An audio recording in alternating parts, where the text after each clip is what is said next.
Սիրելի ուտնյակները, եթե օրինակ դուք մինուս եք օգտագործում ձեր էներգիան, ձեր թիվը, չի կարա ձեզ մոտ լավ իրադարձություններ լինի, այսինքն եթե դուք բացասական եք օգտագործում ձեր 8 թվանշանը, կարգ ու կանոն, սխալները ձեր չեք ընդունում, չկա կարգ ու կանոն, դատում եք բոլորին, հա, աբյուզիվ եք, սիրում եք կոնտրոլ անել, հա,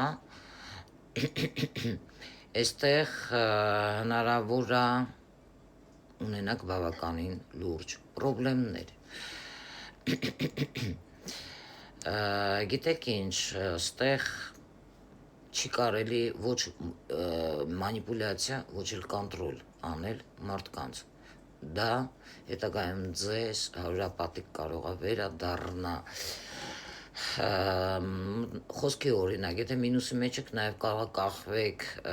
մատերիալնի միրից, հա, ֆինանսներից, եւ ձեր մոտ հենց այդ վաղտ էլ, հենց այդ ժամանակ էլ կանգնում է ֆինանսները։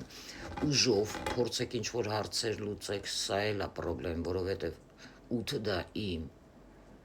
տարոքարտերով այլ քարտա, որի մասին ես չեմ բարձրաձայնի, բայց պարզ խոսեմ ձեզ հետ։ Ինչ տալիս ես, ինչ ցանում ես, այն էլ հնձում ես, հա, դատել ես մարդկանց, քո հետ այդպես կվարվեն, աբյուզիվ ես եղել, դա ունենալու է քեզ համար հետևանք օրենքով, Սատուրն մոլորակը նաև, ինչպես կարող է վարձատրել ութերին, այնպես կարող է պատժել։ Սատուրնը նաև լինում է, այո, այդքան էլ վախենալու մոլորակ չի, Սատուրն մոլորակը նաև լինում է բավականին առատաձեռն, հա, նայեք, ինչն է հետաքրքիր, որ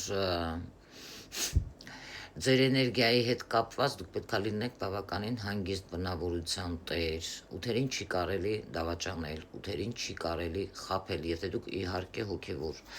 արժեքներ ունեք եւ ամեն ինչ դուք պետք է մանրակրկիտ դետալ առ դետալ անալիզ անեք ձեր հաջորդ քայլերը շրջապատում կլինի, այլ ոլորտում կլինի եւ այլը, հա, որովհետեւ կարմայի թիվա ձեր թիվը 8 թվանշանը։ Եթե այսքան ժամանակ դուք այս մասին չեք իմացել, խնդրեմ, կարող եք